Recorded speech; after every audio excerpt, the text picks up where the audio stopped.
This episode of Now This Is Lit is brought to you by Audible. Check the link in the description to get your first Star Wars audiobook free. Everyone loves free things. Click that link. Do it. A long time ago, in a galaxy far, far away.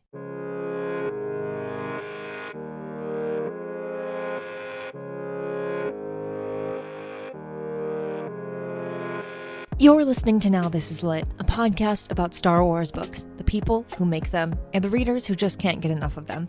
I'm your host, Meg Dowell. I use she, her pronouns. And today, I invite my producer back onto the show for a very fun Star Wars book Q&A. You asked, and now we do our best to answer. Enjoy.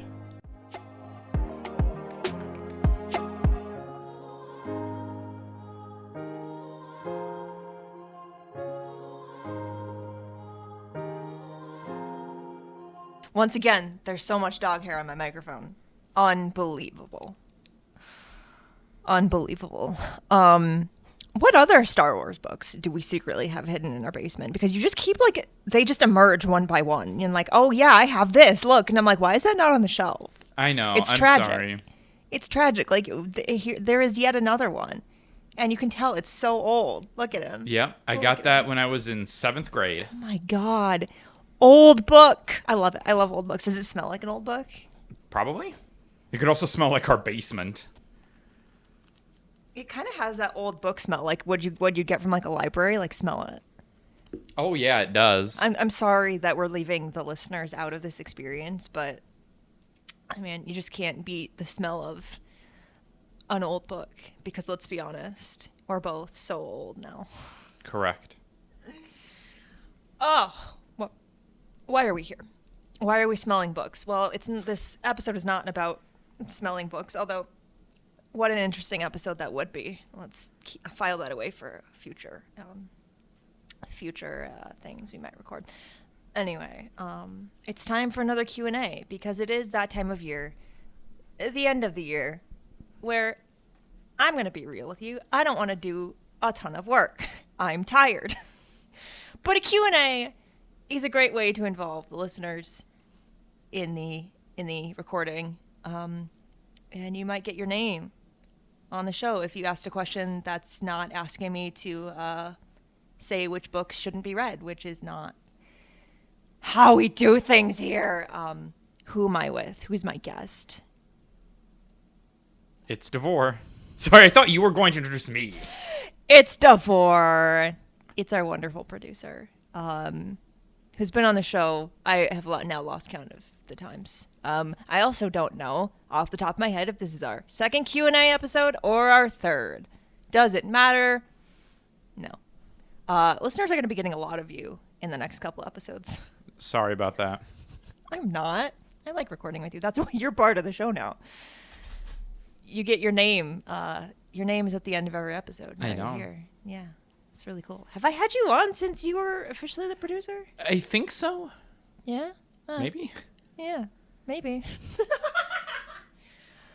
So anyway, this is a Star Wars books Q&A where we answer as many of your questions as we can get to. And I got a lot of questions this time. So thank you, Instagram, because Twitter is useless. Forget it. So we have a list of your questions here, and we're gonna go through those and maybe come up with some questions of our own along the way. Since you're the guest, first of all, because I didn't ask, how are you? How are you doing? How's your Star Wars reading? How's life? It's going good. Yeah, it's all good. I mean, technically my Star Wars reading is a bit on the pause at the moment because I am presently making my way through the Hunger Games books and having a great time. I love that for you. But I've been doing quite a bit of, Star Wars reading across this year. Thanks a lot to the old Libby. Support your public library, kids. Hey. And, had a great time with the Star Wars books of 2023, which, tease for a future upcoming episode. We'll talk about some more. But yeah, having a good time. It's been, again, as we'll talk about another time, it's been a great year for Star Wars books. Yeah, it really has. Stay tuned for that. since you're the guest, do you want to pick the first question? Okay, hang on. I gotta pull up the questions. We did look at them beforehand, we promise. Yes. Hang on. Shoot. Don't. Hang on, I thought I had them open, but I closed them. I'm going to talk about Star Wars books while you look for the questions. All right, the first question to talk about. Okay, this one. So this question is from Chris, who is at SW Book Collector over on Instagram, I'm assuming, because I think all of these are Instagram questions. Correct. Yeah, you said. So he said, what era of Star Wars do you think has the most potential for expansion in the books? I really like this question because, like, immediately I thought I came up with an answer, but then the more I thought about it, the more I'm like, oh, there's so many options. We don't need, what we really don't need, is, I don't know why I said that. Clone Wars, I feel like we have a lot. We don't have a lot in, like, the sequel era relative to, like, other things. But I think, honestly, what I'm most curious about and what I think they could do a lot with, and this is actually related to another question that we'll maybe get to later on in this episode, between episodes 1 and 2, like, I know that there's not, like, presumably a ton going on, but, like, I think that there's a lot of potential there for like, having books that explore, like, more of, like, the everyday character in Star Wars. You know what I mean? Yeah. So, like, yeah, maybe there's not a war going on. Maybe there's not a ton of, like, shady, like, Palpatine's, like, actively doing all this stuff. But, like, we don't have a lot of that. The only book I can think of off the top of my head is Queen Shadow. Right? Yeah. Yeah, that's between 1 and 2. Is there anything else? It's a weird gap. Yeah. And I don't understand why it exists. Because, you know, you can understand certain gaps where you're looking to not tell stories. You're like, oh, yeah, that's probably because they're doing some, you know, future show development and they don't want to lock themselves in or whatever. But you look at that 10-year gap between Phantom Menace and Attack of the Clones and you're like, why does this exist? Why? Right. It almost feels intentional, and yet we don't have any notion of, like, oh, there's some future publishing initiative or there's going to be a show or whatever that's set in this time. So, yeah, I agree with you that is a ripe period because we don't have a lot. I mean, yeah, you mentioned Queen Shadow right now. Next year, we are getting that. I don't know if it's... I think it is probably just a one-shot. I don't know if it's like a mini-series, but there's a Jango Fett comic coming out next year that I'm assuming is probably going to be set.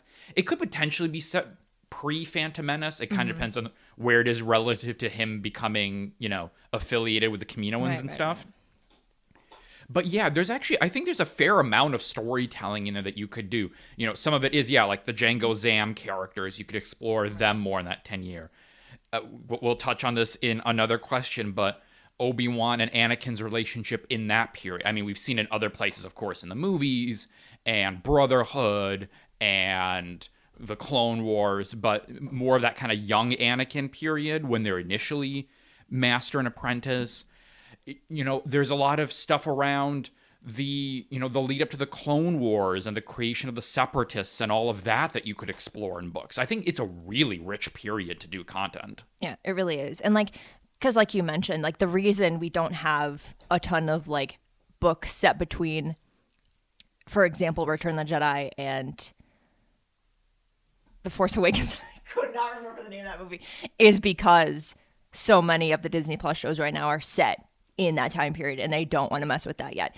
And I'm very much looking forward to actually, presumably, like, when they're done with doing shows in this era, or they've been doing shows in this era for a while, will we get more books around this time period about some of these characters? I'm really interested to know if that's going to be a thing. Yeah, and I mean, even, like, let's say following up with, you know, a character like Dooku, because, for example, we have Dooku Jedi Lost that ends with him kind of leaving the Order, and then we kind of have Tales that is about, you know, when he kind of really breaks with the Jedi and turns to the dark side, and then we just pick up with him in episode 2, Right. when he's the leader of the Separatists. I'm like, but what's happening in that 10 years? Like, even a character like that, for whom we've gotten a lot of stories, is still ripe to do a lot of interesting stuff. Yeah. Yeah, it'll be really interesting. That's something that I love about thinking about the future of Star Wars books, in that, you know, someone like you and me, most of you listening, who don't have that insider knowledge and don't know, the mystery is part of the thrill of like waiting to see like what are they going to do next. Like, you know, think about when the High Republic is over, like when they're done with the whole initiative, the series, actively doing that. Will there be another series like that set in a different time period? Like, we have no idea what's coming. I love it. And because we already mentioned Chris, I will also quote unquote answer the joke question that you also sent, which is what is the second best Star Wars books podcast? And obviously the answer is yours. That was an easy one. So I'll ask another actual question. Wait, can I answer the question? Yes. Okay, because I did not give my answer. I just assented that your answer was a good answer, but it was not my answer. So my answer is actually a period that you alluded to in passing, which is that 30 years in between Jedi and Force Awakens. Now, granted, as you said, there is a good chunk of that I think they are reserving for the TV shows and like the Mandoverse stuff, and so you get a sense of like why there's certain parts of that they're not going to maybe necessarily touch in books and comics, right, and that they're going to leave for TV and movie. But again, still, even with that qualification, it's 30 years. Right. Think about right now, if you go over to the comics, how much storytelling we're getting in the year set in between Empire Strikes Back and Return of the Jedi. We are having whole crossover event series for a year. And we've got 30 years here that are still fairly barren. I mean, even if we think about the Mandoverse and where it culminates, if we assume right now like that it culminates in the Dave Filoni movie, that's probably not gonna, it's not gonna be like that culmination 1 year passes and then we're in Force Awakens. There's still probably gonna be 10, 20 years, right, probably. Right. So I think there's a lot of storytelling that we could do, particularly in that kind of, because we're getting, you know, we got the Mandoverse and what's going on. We get that in the kind of 5 years-ish, you know, post Return of the Jedi. And then we've gotten some stuff kind of closer to Force Awakens. But there's a lot in that middle period. I mean, most recently we've gotten Shadow of the Sith, which is kind of in that center period. But right, I think there's still a lot there to be told in terms of fleshing out the New Republic, fleshing out maybe some of the kind of early nascent First Order stuff, and then just like what's going on in the broader galaxy in general. Right. So yeah, I think that period is ripe to do a lot of storytelling in. It is. I'm so sorry that I didn't let you answer the question. Okay. I just our conversation was so good, I just completely forgot. It's okay. I love you. No, because you have really good books in that time period. Like you have Bloodline by Claudia Gray, you have Phasma, you have Shadow of the Sith, like you said. I feel like I'm missing one. But anyway, there are a lot of good books that kind of touch on like important characters, important events, things that happen that kind of lead into The Force Awakens. But like when you were talking about that, the one thing I thought of was like, what if we got like a young Hux book? Like, I need to know more about like that. Yeah. And like how he got to where, all that, you know? Like that's very interesting to me because he appears briefly as a kid. And then the next time you see him, he's Hux in the sequel trilogy. Yeah, exactly. There's a lot of potential. We do need more because, you know, the thing is there is no in between The Last Jedi and Force Awakens. No, the other one. Tross. Yes, I don't know why I can't think of movie names, because they're back to back. So you know, your back to backs are TFA and Last Jedi. There's a year in between Jedi and Tross. I'm too caffeinated. That's what I meant. That's what I was trying to say. Which again, based on what we've seen with Empire and Return of the Jedi, a year is plenty of time. It really is. In terms of like, there's not a ton of books between those two movies, the original trilogy movies, but comics, Yes. there's so many. Exactly.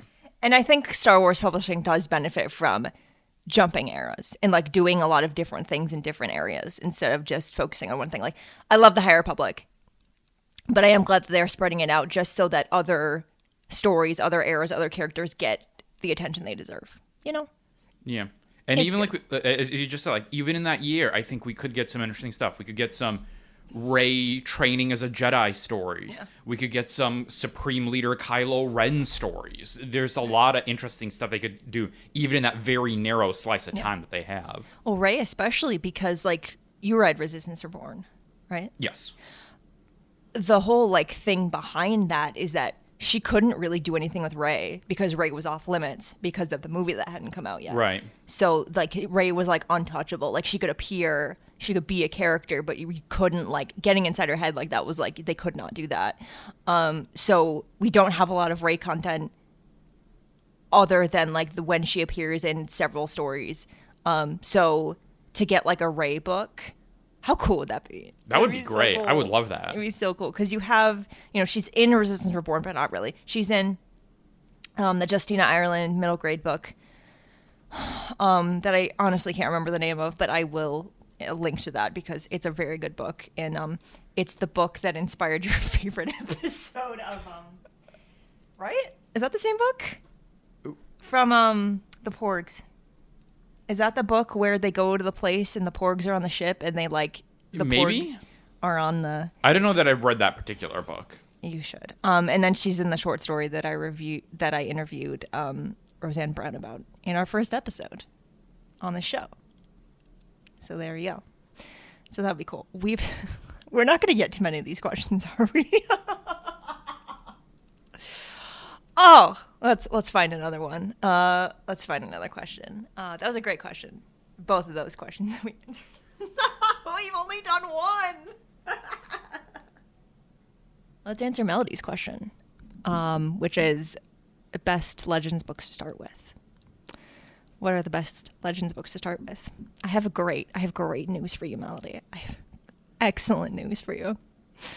There's an entire series dedicated to this concept of which Legends books are the books you should begin with, and it's called the Essential Legends Collection.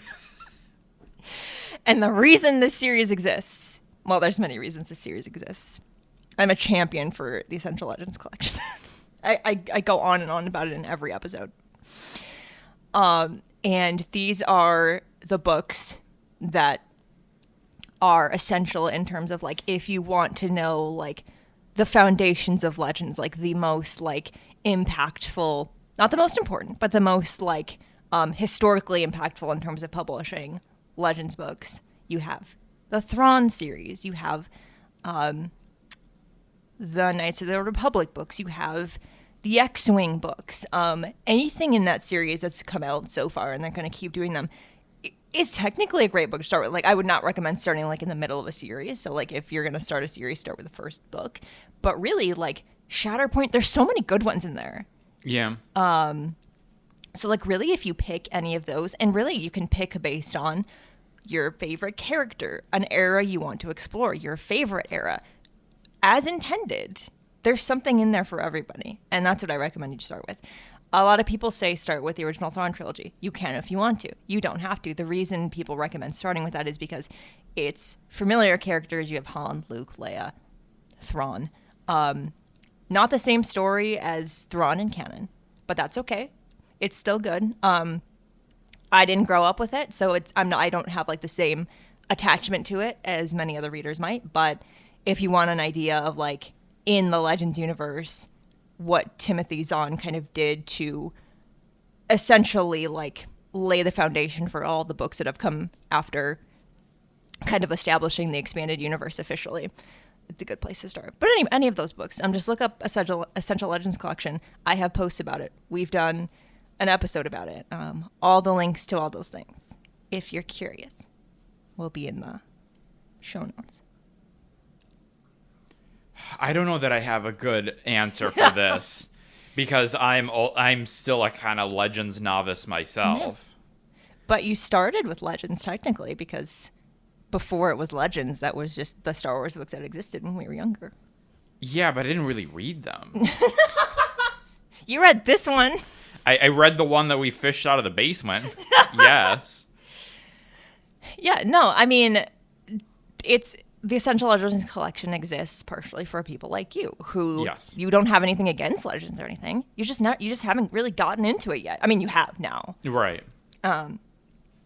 For anyone who like just wasn't into the books when they were coming out, before they were Legends. Which again, nothing wrong with that. So that's a good place to start. I recommend X-Wing is good, you know? The Republic Commando. They don't have all those yet in the Essential Legends collection, but they have at least one of them so far. With many more to come. Oh, yeah. You want to pick a question now? All right. Let's see. All right, this one. From Nerf Herder Books. If you could have a book on any minor character from the movies/shows, who would it be?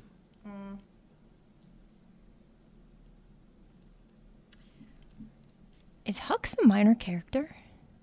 Would he? Because, like, he's very important, but he's not like, a Rey. Yeah, I would count him as a supporting character. Okay.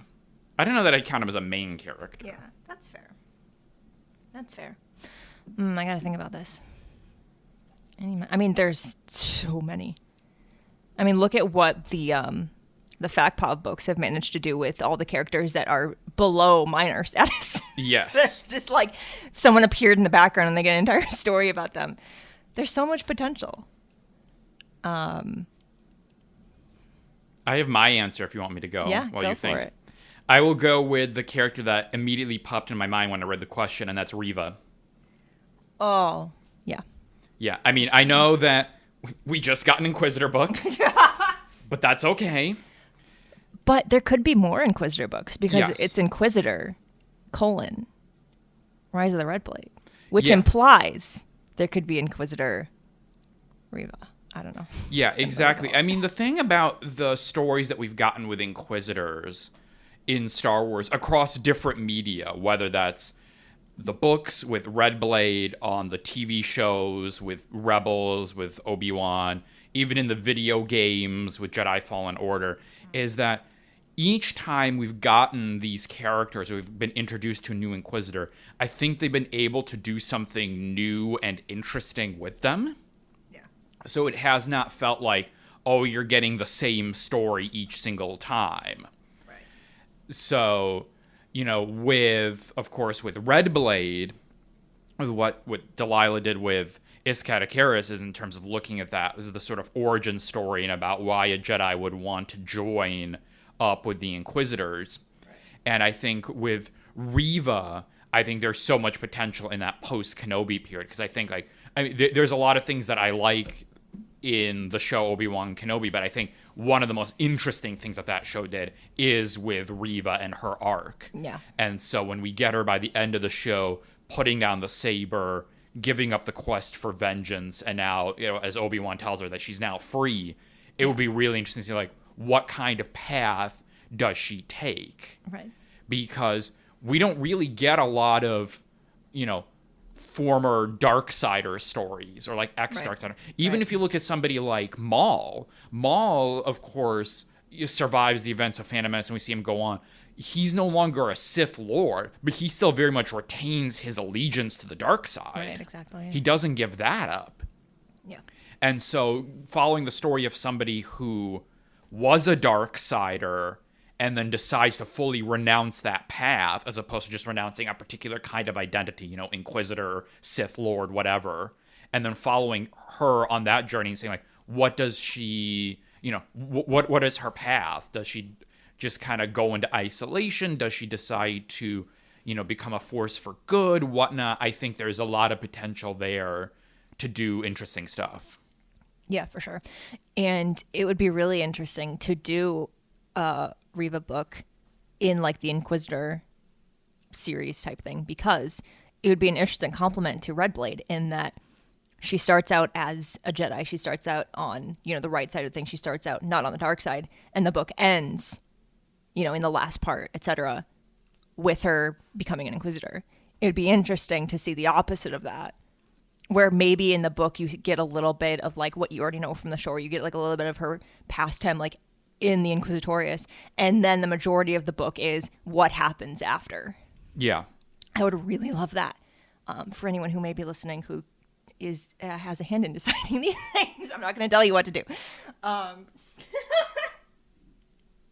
But we don't have a lot of stories in Star Wars of like what happens after someone decides to abandon the dark side or being an Imperial or whatever. Like, not a ton. I always think of Agent Callus. Yeah.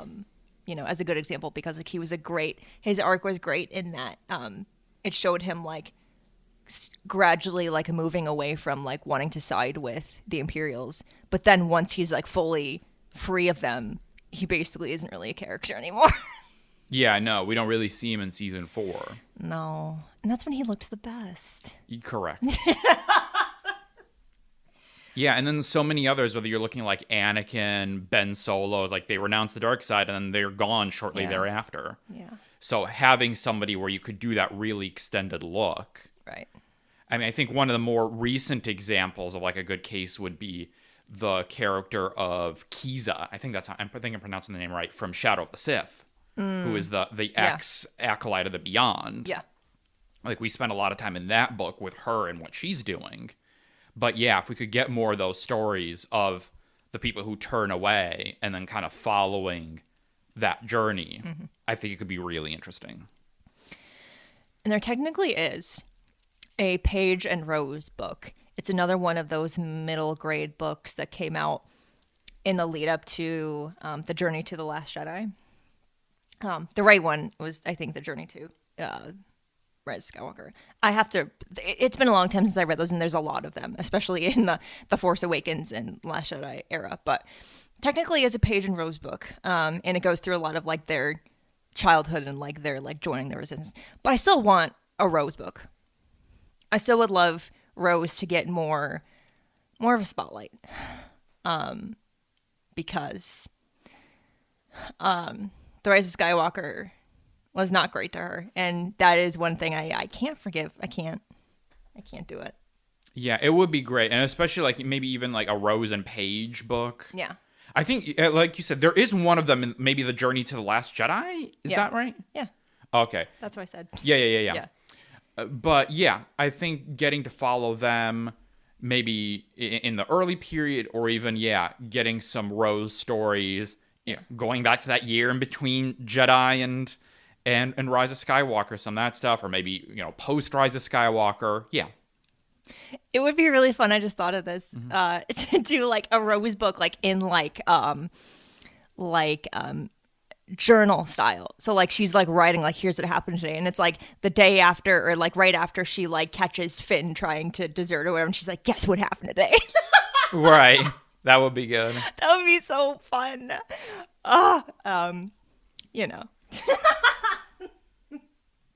There's so many. Like we could keep going. We could keep going. With like how many minor characters from shows and movies. Have we shows? Bo-Katan! I don't know if she's a minor character. She's not. If you just look at like the Clone Wars, then she is. But then the Mandalorian went and made her main character. So. Yeah. I think you could say that pre-season 3. Yeah. But not post-season 3. But I mean, I can't never cheer for a Bo-Katan book. Hi, hello, I'm here with the ability to write a book. Yeah. I mean, you could say Satine. Like, there's your book. That would also be very good. Yeah. Ooh. There's a lot of potential. There's a lot. Yeah. All right. You pick. Another question. A question from M, just to make sure we get to this one, because you went to all the trouble of finding that book in the basement. M wants to know, do you know a good book that features Anakin training with Obi-Wan between episodes 1 and 2? Well, as we established, not in canon. Heyo. Go for it. Talk about your All book. right, so this is a good time to plug the very first Star Wars book that I ever read, by which I mean like a book that tells an in-universe story, as opposed to, I think my very first exposure to Star Wars books were the reference books and the visual dictionaries and stuff. But the very first actual in-universe story that I read was from the Jedi Quest series, which focuses on the relationship between Obi-Wan and Anakin. And I have the copy. This is what I fished out of the basement, which is what we started this episode with, which is I have a copy of The Trail of the Jedi. So I thought that said Trial of the Jedi. It says Trail. Oh, so did I. Yeah, it is Trail. Okay. Trail of the Jedi, which... We're thinking of the High Republic. Yes. Trials of the Jedi. Yes, Trials of the Jedi. No, this is The Trail of the Jedi, which is, incidentally, the second book in the Jedi Quest series, which is what I also discovered right before we hit record. I remember reading this in 7th grade, like being in the cafeteria and whatnot and reading this book. Oh, reading during lunch. It's got the little Scholastic label. I don't know if this was a Scholastic book fair pickup. It might have been. Oh, man. That's very on brand for you. I don't really remember. But yeah, so this is a book all about that in-between period. On the back, it has this very fantastic Animorph-style evolution of Anakin from Episode 1 to him at the beginning of Episode 2, and it shows him kind of growing up, but also his clothes are also transforming. So there's like a middle point between his Tatooine getup that he has and then the black and brown two-tone getup that he has in Attack of the Clones. I don't remember much about this book, so I can't really tell you much about plot or like, was it a good book or anything like that. Yeah. But that's at least where you want to start. And again, you can't really do that in canon because we haven't gotten that storytelling. But at least as far as Legends goes, check out the Jedi Quest books. Yeah. So you were a Scholastic Book Fair kid. I think so, yes. Yeah. I do have memories of them being set up at school and going to them. I remember circling things in their little catalog. My mom was like, you can circle this many things and that's what you get. And I remember specifically, like, I don't remember how old I was. I remember going and getting the books that I wanted and being like, I wish I could get more. And that's why we're here today. Because now I'm an adult with a job and I can get as many books as I want to, except for that's not true because there's this thing called limited space. Correct. Well, and I guess limited funds, if we're being honest. That's really all that I know of. After this episode, I will do some digging and I will like confirm. I'll look at some timelines and I'll confirm that like, see if there's anything else. There might be comics, there might be other things, but I love that this is the first like book that you read because you talked about when you did the first Q&A. It was the first time you were on the show, so I like introduced you and I was like, where'd you get started with Star Wars books? And you were like, reference books. I remember that. But yeah, that I don't have anything else to add to this particular question because I do not know. And we talked about it already, which is why I also wanted to answer this question, is that in both canon and Legends, there's not a lot, which is tragic because like, think of all the, stories that you have, like think about, Red Blade. You have these stories, parts of stories of characters who were Jedi or training to become Jedi before the Clone Wars. And this whole thing, I would love more on this whole like, oh, now everyone has to be like, it doesn't matter if you're not ready to be a Jedi Knight, you're getting promoted because we need more people in the field for this war that's happening, like that kind of thing. I need more of that because that's fascinating to me because we didn't really get that in the movie because it's focused on Anakin and Obi-Wan and all this. Yeah, I think there's interesting stuff to explore. And again, not having, dived into this series, I don't know how much it was dealt with in Legend circumstance. So I can only speak to, what's been dealt with or not in the canon circumstance. Yeah. But I think there's a lot to explore in terms of their relationship from their own points of view. For example, from Obi-Wan's point of view, the fact that, he goes very quickly from being a Padawan himself to being elevated to a Jedi Knight, to getting this apprentice, that he didn't really want. He takes on Anakin out of a promise that he makes to Qui-Gon, not really because he believes, he doesn't really share Qui-Gon's faith in terms of Anakin is going to bring balance. He is the chosen one. So maybe we could see maybe his struggle with that, and then potentially how he eventually gets to that point of having that faith. Because by the time we do get him older and the movies, we do get a sense that he does believe in Anakin's, potential and the fact that he can, that he is the chosen one and all that.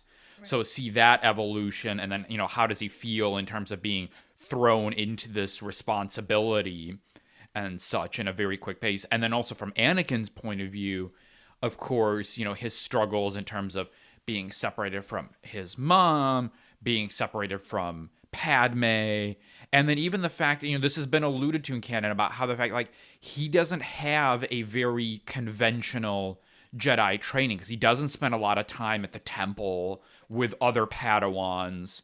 He's immediately thrusted in with Obi-Wan. He doesn't go through that whole youngling stage where he's hanging out with other members of his cohort or his age group. He's often on missions all the time. So he's having a very different experience, and one that kind of has him removed a bit from the other Jedi of his generation. And of course, also he has this mantle that is thrust upon him by saying, like, you are this special child. You are the fulfillment of this prophecy to bring balance to the Force. And so explaining, like, how does he, feel, like, how does he feel about that as a 9-10-year-old kid? How is he kind of dealing with that? So yeah, I think there's a lot of storytelling to do there from both their perspectives. So help me out with Star Wars timeline things here. Outbound Flight takes place in 27 BBY. Yes. When is that? That is in between 1 and 2. Okay. Anakin and Obi-Wan are in this book. No, it's been a while since I read it. They're not, like, I don't think they're main characters, but they are featured in it. And that I remembered that they were in it briefly when you were talking about their relationship, and that's why it came to me. If you want to read Outbound Flight, it is now part of the Essential Legends collection, and an audiobook is coming out at the time you're listening to this, maybe in a couple weeks. So that's fun. Yay. Outbound Flight is great. I have read it, and I can't wait to listen to the new audiobook. So yeah, there are some that feature the characters that you might be interested in learning more about. All right, shall I choose a question? Yes. All right, let's take a look here. So what do we got? All right, this question from Isabel. Let's go with this one. Do you prefer the original Legends book covers or the recovers? Do I prefer the original or the Essential Legends collection covers is what we're referring to here. This is hard because, like, you want to be nostalgic for the original covers, right? And some of them are very great.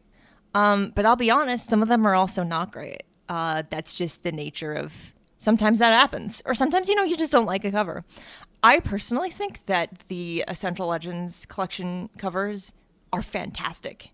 Like, there has yet to be one that I did not like. Like, if you look, and because with the series, they're like all, they kind of fit together, So if you think of like the X-Wing books, they're all like, if you put them all together, they look really nice because they were designed pretty much to be like uniform in that, like, that this is part of the same series because of the cover.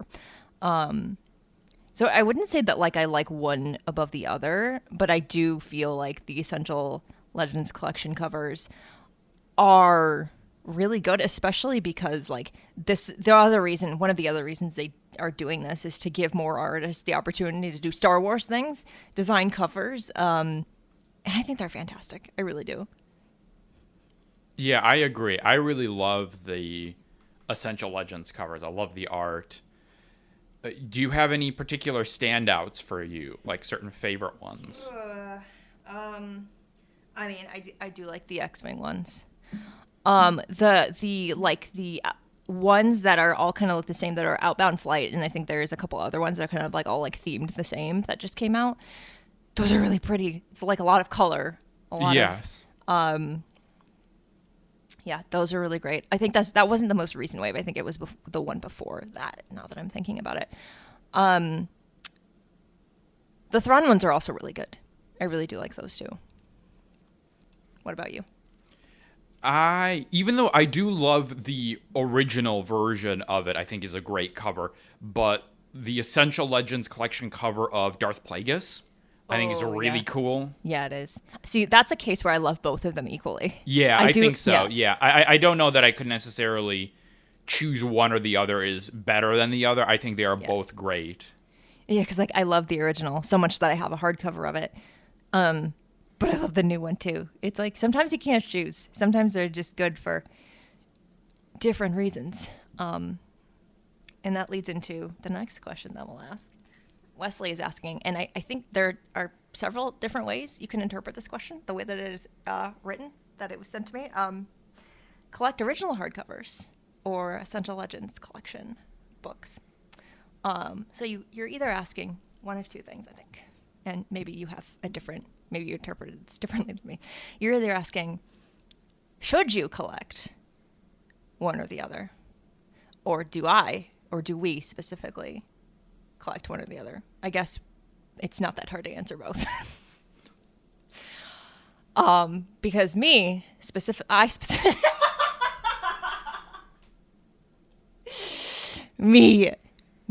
I collect. I have both. I do get all the Essential Legends collection books because they look pretty for Instagram, and I like them a lot. And I like the initiative, and I want to keep supporting it. Because, full disclosure, I get a lot of review copies for Star Wars books. I do not get the Essential Legends collection re-releases sent to me. I purchase those with my own money because I love them so much. And they look really cool lined up all together, except right now I'm running out of room. It's going to like take up an entire shelf pretty soon with how many there are and how many more there are going to be. And like original Legends hardcovers. I have some of them from when I got them when they were, when they came out, when they were not Legends, they were just Star Wars books. And I do have some that I've more recently gotten. And I like both of them. I don't know. Because I collect books and I photograph books, and that's part of like what I do. I can't choose one or the other. I like them all. Because it's also really fun to have them like side by side and look at like, this was the hardcover, the original hardcover. Look how cool that is. And look at the Essential Legends collection re-release, reprint, whatever you want to call it, with the new cover. I don't know if you have anything to add to this. No, I do kind of have a follow-up question, sort of related to all this conversation about Essential Legends collections, your covers, etc. Yeah. Can I say one more thing first? Yes, go ahead. I will say that if you are trying to choose between, if that's what you're asking, should I do this or this? That will be dependent on a couple factors. Obviously, one is space. Do you have enough space to collect hardcovers versus paperbacks versus both? The other thing to consider is cost. Essential Legends collection books are all about the same price. I can't think of exactly what that price is now, but they're basically the cost of whatever you'd get for a normal hardcover because they're technically new. If you're gonna buy Legends hardcovers, like let's say like from someone, they might be more expensive because they're ideally like original Legends hardcovers, and those are harder to find.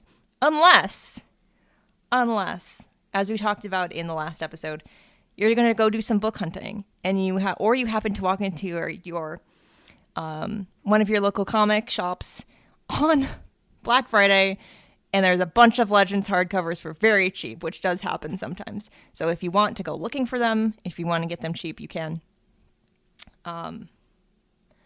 But yeah, that really depends. It's really up to you.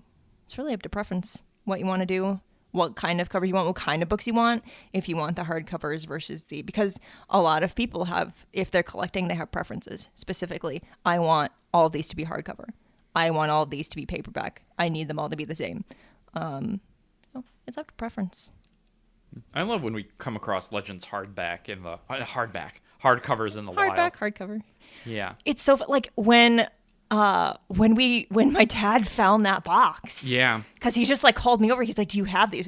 Which is hilarious. Like, because they were here for Thanksgiving, and so we all went Black Friday shopping, and we just all wandered in there, and we were looking at comics because we were looking for the Visions comic that had just come out, right? Yeah. I was looking for Followers of Hancock. And my dad just wandered over somewhere randomly, and he's like, "Hey, look, Star Wars books." And he's like, "Oh, you have all these, right?" No, I didn't. Because there was like a Phasma. There was like, canon stuff. All my canon novels are hardcover just because I've been getting those as they come out. But there was like Death Star, the Legends book called Darksaber, which is not about the Darksaber that we know of in canon, which is hilarious. Like stuff that I never would have found, and it just happened to be there, and it was super cheap. It's like $5 per book. So you never know, That Death Star cover is really cool. It is. And, I have the paperback that's that cover with, like, the Legends banner on it. But it's, like, it's small, like, there's something about, for me, this is just my, what my aesthetic or what I like. But sometimes, like, just having that Legends hardcover, I don't need it, but it's fun to have it. It's fun to display. It's fun to take pictures of it. I've read the book already. I didn't need another copy of it, but now I have one. You had a follow-up question. Yes, I did. So, we've been talking about the Essential Legends collections, and we're talking about the cover art, etc., etc. Is there a Legends book that is not yet part of the Essential Legends collection that you would like to see part of the Essential Legends collection? Either from the standpoint of, getting that acknowledgement of saying, like, here it is, this is an important book, or, maybe getting a new cool cover, maybe getting an audiobook, because that's one of the big things about the Essential Legends collections is a lot of the books that didn't have audiobooks or that only had abridged versions of the audiobooks are now getting full audiobooks. Right. So that's really great, particularly for someone like me whose main book consumption is audiobooks. Right. So from any or all of those standpoints, are there books that you want included? I might get absolutely roasted for this.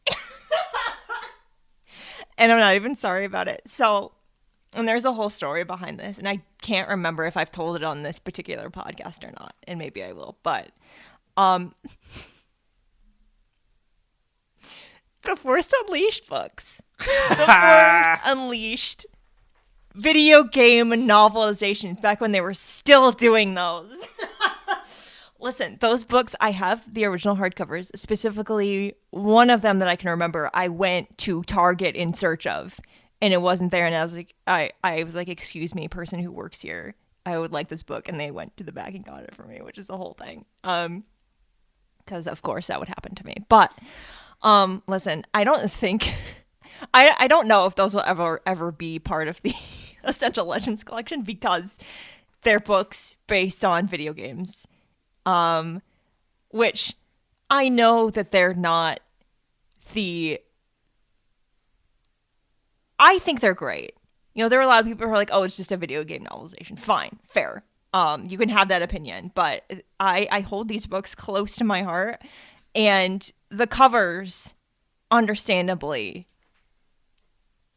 look like video game box covers because they are. It's like, imagine that there are people who would, if Starkiller ever appeared in a quote unquote new book, we all know that the internet would explode, in a good way for once, because everyone loves Starkiller, I guess. That's not the reason why I love the books, for the record. The reason I love the books is nostalgia, which is not as common of a thing in Star Wars for me, but I have such fond memories of, the lead up to those games releasing, playing them with my brother, reading the books and seeing how they compared to the game story. you know, that's why they matter to me, and that's why I want them. Those immediately came to mind when you said that, because they're on my shelf up there. One of them, for sure, I went and bought at Target myself. Nice. I don't know if you had an answer to your I do. Okay. I have two answers. So one of them is, it depends on whether you count this as a Legends book or not. So if you do, it is the Revenge of the Sith novelization. Because I know the pre-Disney era novelizations are in this kind of weird category of like, is it Legends or is it not? Right. So if you count the Revenge of the Sith novelization as a Legends book, then I would say that. My second answer for a book that is definitely falls under the Legends banner would be Labyrinth of Evil. That is a very good answer and a very on-brand answer. Yes. And you know they got to put Grievous on the cover. They do. I love that. I love that cover. That's a really great cover. It really is. In part because there is a giant side profile of General Grievous. It's such a classic like prequel era book cover. Yes. Well, it's different because like that's when they still had art. Like it's not of the kind of early to mid aughts where they got into the graphic design as my passion covers, where it's literally just those pictures that they took of the characters when it's on a gray background, and then they got the transparent PNG, and then they just threw them on there with some planet in the background or whatever. Which Brotherhood honors in a delightful way. I don't think I noticed this. The cover for Brotherhood, the canon novel, is like designed to quote unquote honor that era of book cover design. But yeah, I love that period. And yeah, I love that cover of Labyrinth of Evil. And then there is also because I was talking about like the different motivations, because for both of those, for both Revenge of the Sith novelization and for Labyrinth of Evil, the audiobooks that we have are only abridged. Right. So if we got them in Essential Legends collections, then potentially, conceivably, we get unabridged audiobooks of both those books. Hey, Mark Thompson, you need more work. So yeah, from multiple perspectives, those would be my picks. I love that. I mean, who knows how many of these books are going to do. I am interested to see if they're going to do anything. They haven't been using anniversaries as an opportunity to do any kind of reprint of the novelizations. Yeah, but weird. They should. Maybe 50th. Like start that instead of, this is like the second or third time I've done this on this episode. I'm not going to tell anyone what they should or shouldn't be doing.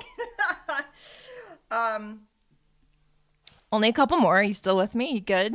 Yes. You need some water? And we're back. We took a brief break. I almost said hiatus. We already had one of those this year. Okay. We'll continue with more questions about the Essential Legends collection. Armchair reading. What do you want? You have questions. What is your favorite Essential Legends collection series? And we could do individual book, or you could do like the series that they have technically completed in the Essential Legends collection so far. I don't think you've read any. I have not, so I cannot answer that particular question. I had never read the X-Wing books before. Like they're not calling it Rogue Squadron. The first 4 of that whole series are now part of the Essential Legends collection. Never read them, so this collection was my opportunity to read them for the first time, and I did, and I really, really enjoyed them. Honestly, a lot more than I thought I would, because I'm not necessarily like pilot-related stories are not always like my thing. Not that I don't like them, but they're not always. I don't always vibe with them. But these are really fun. I liked those. And as I'll talk about pretty soon, they've started doing the Republic Commando books, and those are also books that mean a lot to me. So the covers are cool too. All right, I will have to name an individual book since, as you noted, I have neither started nor finished any of the actual series that have come out. And technically, I read this book before it was included in the Essential Legends collection, but I can name it now because it is officially part of it, and that is Darth Plagueis. I really love that book. I do recognize, in part because there was an exchange about this a few weeks back on the Facebook page for Clashing Sabers. I recognize fully that Darth Plagueis, and then by extension also James Luceno, is not everyone's cup of tea. He has a particular, style of writing that tends to err on the side of, for lack of a better word, density. And that will not necessarily vibe with everyone. I mean, you see it in, whether it's in his, Legends contribution with the Darth Plagueis, you see even a little bit in the canon with Catalyst. Like, not everyone is going to vibe with that, and totally respect that. I mean, that is true with, a lot of Star Wars authors have particular writing styles or approaches to storytelling, and not everybody is going to necessarily connect with all of them. I know there are Star Wars authors, for example, in my case, that people really love their stories and like rush to read them and stuff and are big fans of them, but for me are kind of hit and miss. So I totally respect that. Different, some people will read a Plagueis and it's long and a lot happens. And so personally for me, I vibe with it. I love his books. I recognize and totally respect other people will not, but Darth Plagueis is one, I think, a really good book. And even though it is Legends and there's stuff with it that clashes with contemporary canon, you couldn't necessarily just neatly slot it into modern canon. It is one of those great kind of Star Wars world building books, because you spend a lot of time kind of fleshing out the Sith in this pre-Phantom Menace period and Plagueis' experiments with manipulating the Force and cheating death, and you get the young Palpatine and you get their whole dynamic. So yeah, I would recommend it. And then of course the parts kind of later towards the book where it starts intersecting with the events of Phantom Menace, and you're starting to see kind of almost in that kind of fact-povy way of you're seeing the stuff that is happening on screen, and then you're seeing these other characters in the book reacting to stuff, I think is also really cool. Yeah, that's my favorite part of the book. Yeah. I remember reading it for the first time and getting to the Phantom Menace stuff, and I was like, oh yeah, we're going now. That is the truth about Star Wars books in general, is sometimes you won't vibe with a book or an author, and that doesn't mean the books are bad. It just means that they're not your favorite, and just always remember that they might be someone else's favorite, so don't kill their joy. Correct. Ayo. And I don't know if this is my fault. I don't know if because of the photo I posted that most of these questions are Legends or Essential Legends Collection related. That wasn't the intention. I just picked a photo that I already had. But one of the last questions that we have, which I guess you can read because it's your turn, is from Inkstone Books. Hello, hi, how are you? We haven't met, but you're great. All right. Their question is, which Essential Legends book do you most want us to do a special edition hardcover of? So for anyone who doesn't know, very recently, Inkstone Books announced that they are doing a series, which is they are taking the Essential Legends collection books, and they are doing hardcover special editions of those. So the Essential Legends collection books that we get now are just paperbacks, because that's just how they are. That's how they're made, and they're wonderful. But if you ever wanted an Essential Legends collection book that's hardcover, Inkstone Books is doing that, and they have one coming out very soon. Your favorite book, your favorite Star Wars book of all time, in fact. Dawn of the Jedi Into the Void. I think it's great. See, and everyone can have their own opinions, and it's good. So they will be doing more of those. And man, which ones do we want them to do? All of them. Republic Commando is my answer. I love that series. It is a tragedy that it was never finished, but the books that we got are fantastic. I can't wait for you to read them. I think you'll really enjoy them, especially if you like Mandalorian lore. They're really good. I would love those, personally.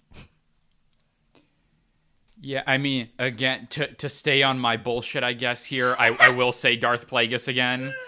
I think also the Kenobi book would be really good in a hardcover. Oh, it would. I didn't even think about Kenobi. Yeah. Shatterpoint also would look really pretty. Shatterpoint would look really good. I'm very excited for this series. That's all I'll say about that. Shout out to Inkstone Books for doing something really cool. We got that announcement and I was like, this is something I never knew I wanted, but I'm here for it. I know. I remember you texting me being like, I know what I'm going to get you for Christmas this year. And then you sent me the special edition of Into the Void. It's like, it's just, and like as a collector, it's another special form of a book I get to own and have. And I'm excited. They're the same, they're the same ones who did the special edition of Red Blade this summer. Not the Comic-Con exclusive edition, but the one with the sprayed edges that they did that I have. It's really cool. That's why I have 3 copies of that book. We're down to our last question. All right. I'm really sad. This has been really fun. It really has. We got to do these not like all the time, but like more often. Right. I feel like.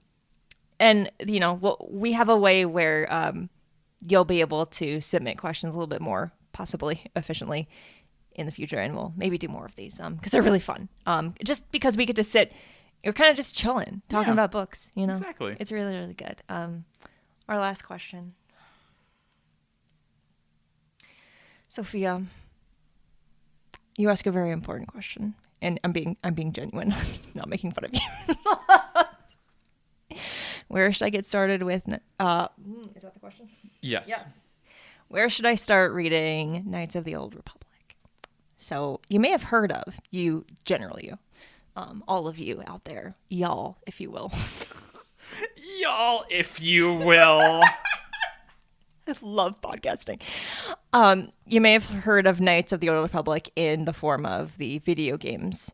They're the 2 original ones.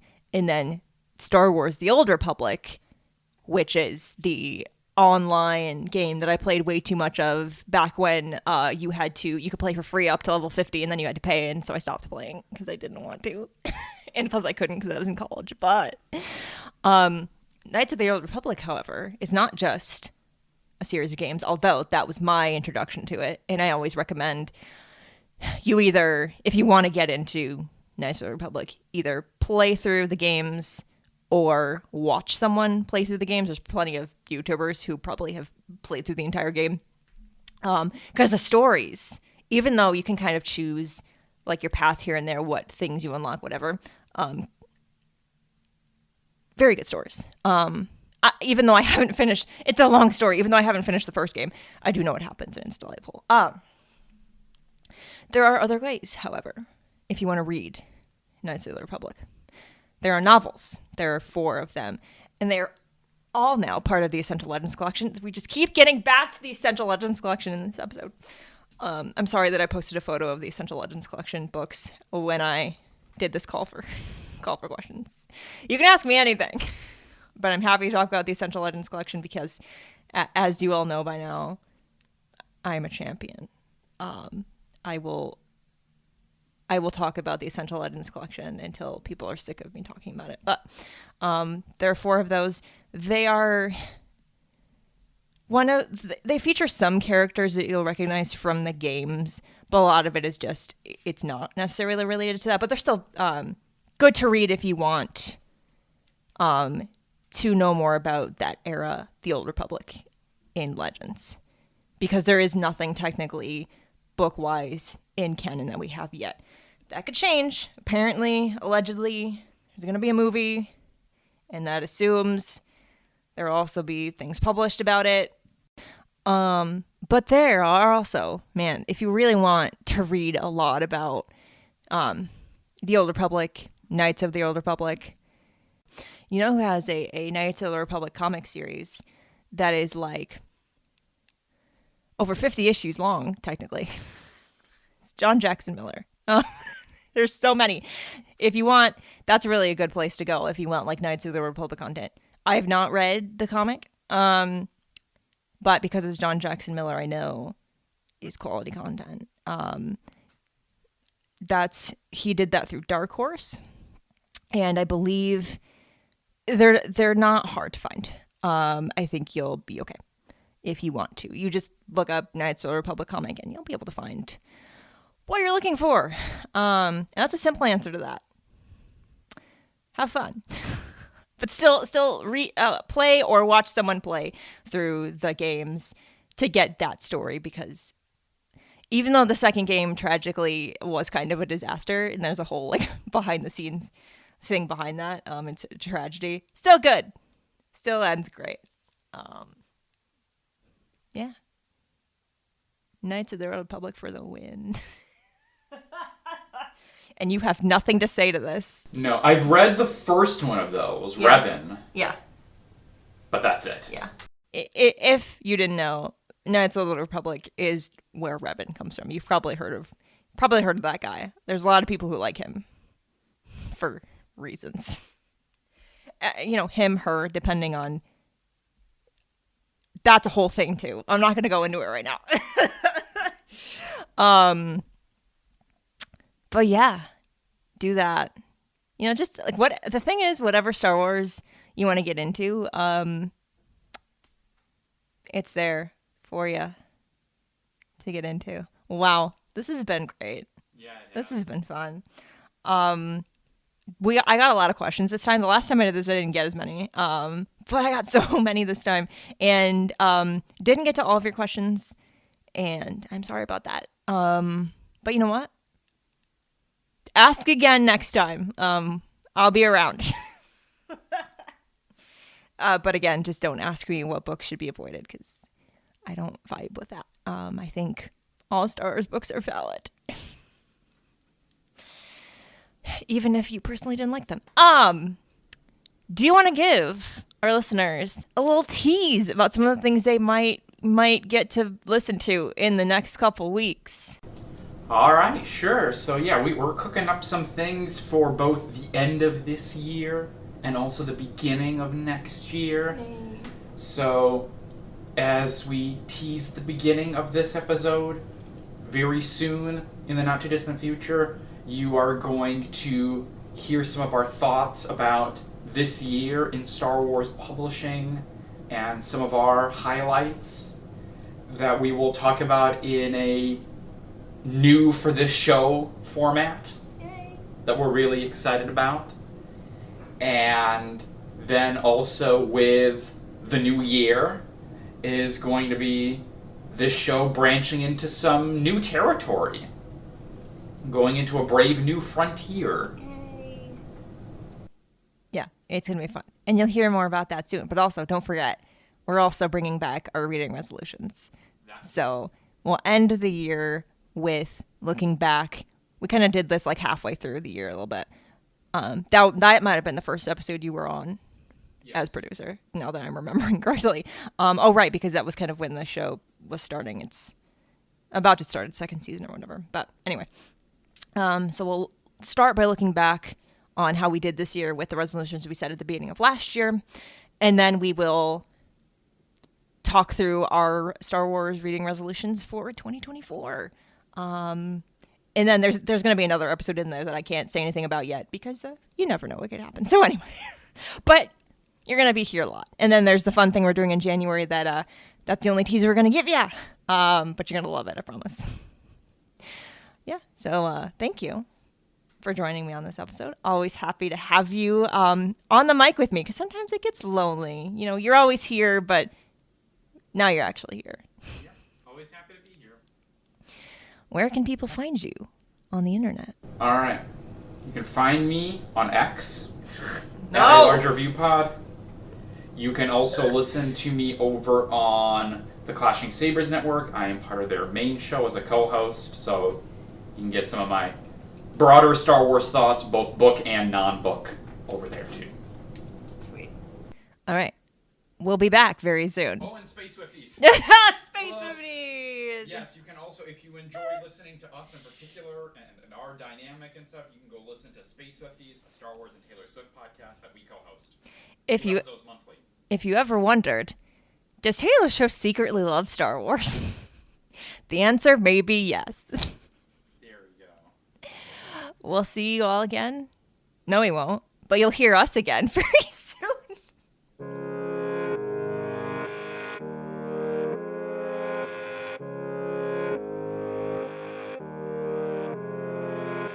Now This Is Lit is part of the Faraway Fandom Network. It is produced by Davor Mondom and written, hosted, and edited by me. Jose Jimenez designed our podcast art. Keep up with the show on Substack at starwarslitpod.substack.com and find the show wherever you get your podcasts. You can support the show lots of ways, and that will all be down in the show description, with many more exciting things to come. For more book reviews and Star Wars Book Celebration, follow Star Wars Book Reviews on Instagram and TikTok.